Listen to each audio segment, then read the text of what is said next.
Today in the Audio Hotline Studio, we have the audio-technica ATR2100X. This microphone is essentially an upgrade of sorts to the original ATR2100. Now let me get one thing straight. This thing is similar to the ATR2100. It has similar capabilities. It has the USB and XLR capabilities, which is fantastic, but it also has some very welcome upgrades. But we'll get into all of that here shortly, right after this intro.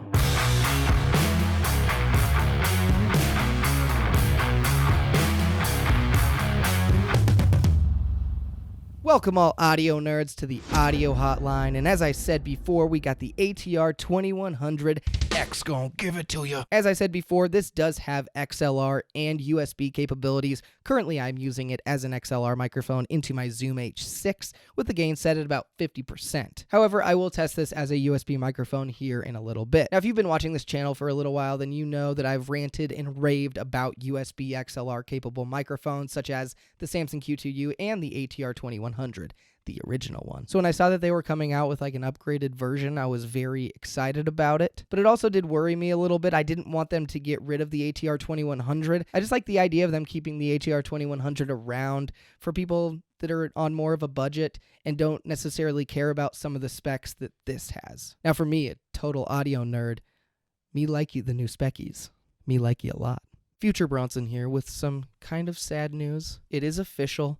The original ATR2100 has been discontinued. I just saw an article come out that did officially say it has been discontinued, so you can ignore older version of myself, but let's get back to him real quick. But speaking of price, this microphone is $100 on B&H and on Amazon. I just realized that the mood is completely wrong in this whole video. I'm such an idiot. That's much better. I want everyone to feel really blue. Actually, I have a cat named Blue. If you didn't know that. Random fact. Anyway, let's get back to it. Let's talk about what comes in the box when you purchase the ATR2100X. When you purchase the audio-technica ATR2100X USB microphone, you will get a microphone clip, a desktop tripod stand that actually has a pretty cool design. You will get an XLR cable. You will get a USB-C to USB-C cable, as well as a USB-C to USB-A cable. And of course, you will also get the microphone itself, the ATR2100X. When it comes to the build quality of everything in this package, it's honestly pretty good. The microphone clip is built pretty well. It's snug on the microphone, which is nice, but it actually is relatively flexible. The USB cables are built pretty well. I feel like they would last. They do have a decent amount of length to them. The one complaint I do have is that in the actual documentation, the stuff that I just read for you a second ago, it says that it comes with a USB-C to USB-C cable. I didn't get that cable. It was nowhere to be found in the package or in my belongings. I looked for it in case it fell, but this was a brand new microphone. I have no idea why it doesn't have that cable when it says it's going to. Which honestly, pardon my French, is a big fucking bummer because that was the one thing I was extremely excited about. I got USB-C ports all up in all my computers now. I don't even have USB-A anymore. Don't even have it. So cool. I just got to use one of my own cables, I guess. Fantastic. The tripod stand is actually pretty cool. It's built pretty sweet. I don't know. It's a cool design. It's nice and sleek. It'll fit in your bag really well. I don't think anyone should really ever use these though, especially if you're going to do anything on your desk. If you're pushing papers around or typing on your keyboard, do not use one of these. It will just go into your microphone. So bad. So bad. But if you're going to be completely silent and not move anything at all, not do anything except for just be a statue and talk into the mic, this is okay. It is definitely fun to play with. I'll give it that.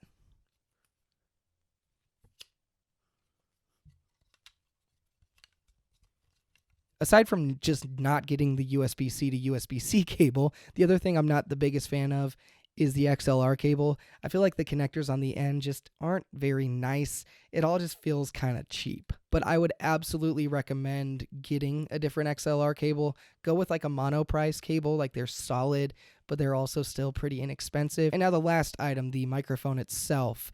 And as I'm pointing to the microphone, I just realized I didn't mention that there is no windscreen that comes with this. This is actually a Shure windscreen. It's just a really inexpensive one. I'll link it down below if you want to get one. But the microphone build itself is absolutely fantastic. I would say it is an upgrade from the original ATR2100. The grill is built really nice. The switches on the bottom, just everything feels really solidly made. Since we are talking about the build of this microphone, I'd like to go ahead and tell you the features that this has, and then we'll jump into the specs. This does have an on and off switch. It has a light that indicates whether it's being used as a USB microphone, and it's on. It has an XLR input, a USB input, and it also has a headphone jack. The switch on the bottom of this controls the headphone volume and not the gain. And as I'm sure that you guessed, considering I talked about the cables earlier, but this is in fact a USB-C microphone. There are so many advantages of this being a USB and XLR microphone. It's awesome. I'm sure if you've watched this channel, you've heard me probably talk about this with other microphones. But if you decide to buy this microphone, use it as a USB-C microphone until you decide to, grow up a little bit and get an interface. Just joking. Calm down. Calm down. But if you decide to eventually get an interface, you don't have to just get rid of this microphone. You can still use it as an XLR microphone. Well, now that we've talked about a lot of the basics of this microphone, let's go ahead and nerd out and talk about the specs. The ATR2100X is a dynamic microphone with a cardioid polar pattern. It has a frequency response of 50 Hz to 15 kHz. When you're using this as a USB microphone, it has a maximum bit depth of 24 bit and a sample rate of either 44.1 kHz, 48 kHz, 96 kHz, or 192 kHz. When it comes to the frequency response of this microphone, there's a little bit of a drop in the low end. It's at about -8 decibels, around 50 Hz, but eventually reaches 0 around 100 Hz. It's relatively flat in the low mids. In the mids, there is, however, the tiniest little dip around 250 Hz, where there tends to be some muddiness in the voice. In the high end, this is boosted. It starts to boost a little bit before 2 kHz, and it reaches its highest point around 8 decibel boost, around 5 kHz. And it eventually drops back off and hits 0 a little bit before 15 kHz. Looking at the specs of this microphone, I was honestly thrilled. Yeah, I know there's a boost in the high end, but I'm completely okay with that. A lot of dynamic microphones have that just to add some clarity, so I get it. The specs that I was the most excited about are its USB capabilities. I always like to record everything at a minimum of 24-bit at 48 kHz. The ATR2100 Q2U, the AT2005 USB, all of them max out at 16-bit at 48 kHz. So I was really happy to see that this could do 24-bit at even 192 kHz. And the other thing that I absolutely loved about the features and the specs was the fact that this is a USB-C microphone. I hate the fact that it didn't include the cable, though. That pissed me off. If anyone's bought this microphone, did yours include a USB-C to USB-C cable? Please tell me immediately. I'm not pointing to my crotch. That means comment down below. Wow. I've been pointing to my crotch a lot and just assuming that you knew it meant to comment. Huh. I probably seemed like a perv. Well, now that we've gone through some basics and we went through the specs, let's go ahead and test the ATR2100X out. Let's start it off by doing a proximity test and getting close to this mic. I think it's really funny when YouTubers just assume that all of their viewers know that they're sick because their voice sounds like 1% different.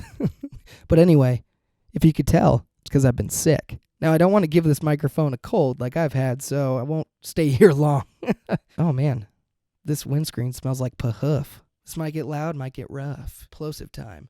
Peter Piper picked a patch of pickled peanuts. Peter Piper picked a patch of pickled peanuts. Peter Piper picked a patch of pickled peanuts. Peter Piper picked a patch of pickled peanuts. Now let's go ahead and test the polar pattern with some white noise.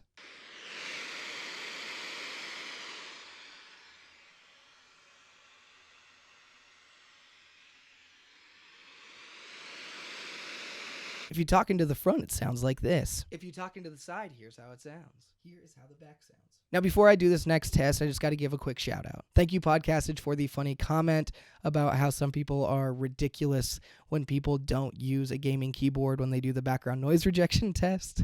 Very funny, and you know what? I learned my lesson. I got a keyboard with the Cherry MX Blues, like you suggested. I did it. I did it for you. So let's see how the background noise rejection is with a super freaking clicky keyboard. Now, if you're going to be a YouTube gamer with a clicky-clacky keyboard, here's how it's going to sound. Now, if you're a regular human being that doesn't drink 69 Mountain Dews in a day, here's how a regular keyboard would sound. I'm just joking, gamers. I love you guys. It was a joke. You're not wrong. It was definitely cliche. and I was assuming things about you. I don't know you. Apologies. Now, if you're buying this microphone with the intention of doing post-processing on it, here is how it sounds with just some simple EQ, some compression, a de-esser, and possibly a noise remover. If any of you are YouTubers and you don't like the microphone in your shot, shame on you, but hey, I don't get it. I don't get it. I was going to try to justify by saying I get it. I don't. I don't. But here's how it sounds, about 3 feet away from me.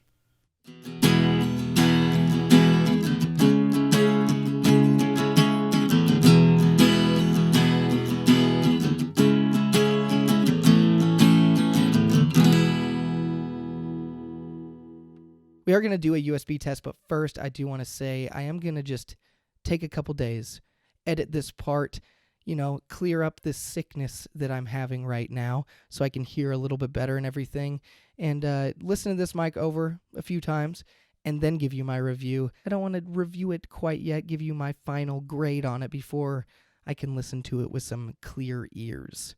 That sounds gross, but true. So I'll see you in literally 1 second to you days from me, but here we go. All right, and we're officially back, and for the rest of this episode, I will be using this as a USB microphone. It is currently plugged in to my MacBook Pro, running in Logic Pro X. It's set at about 30% gain. I got a clown nose with me today instead, so I'm going to pop this one on real quick. That is honestly distractingly bright. I love it. So this is how this sounds when you're recording it as a USB microphone. The nice thing, as I was saying earlier, I still can record at 24-bit at 48 kilohertz, and that is what we're currently using. That's what I was using on my Zoom H6, so those match. Well, now that we've gone through the basics of this microphone, we went over the specs, and we tested it out, let's go ahead and get to my review of the audio-technica ATR2100X-USB mic. Personally, I think that a microphone like this absolutely did need to be released to the world. I think this is a fantastic new option. I just love the fact that it's USB-C compatible.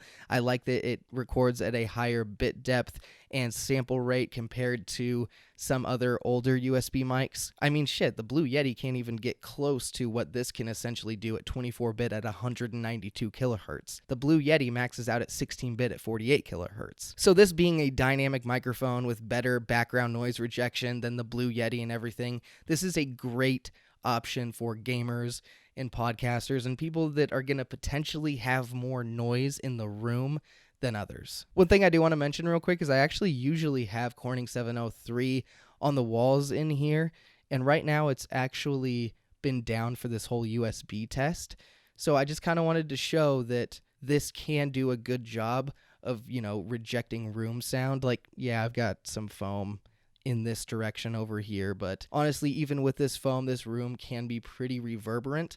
But right now, through this mic, through the headphones, it sounds solid. Truly, the only things that I'm really bummed about when it comes to this microphone is the fact that I personally didn't get a USB-C to USB-C cable, and I'm sure others did, though. That's what I'm mostly pissed about. One other extremely nitpicky thing is that when you have headphones plugged in down here, and the USB-C plugged in, it's kind of hard to get that switch to move.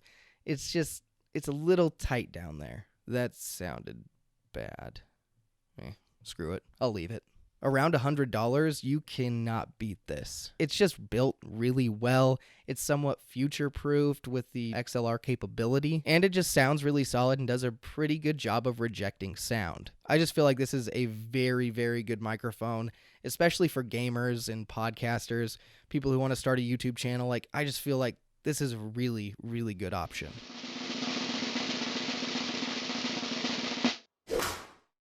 Thank you all for watching this review of the audio-technica ATR2100. I hope it helped you out, helped you decide whether you want this microphone or not, but most of all, I hope you had fun. If you have any additional questions about this microphone, or if you want me to compare this microphone to the original ATR2100 or a different USB microphone, go ahead and let me know down below.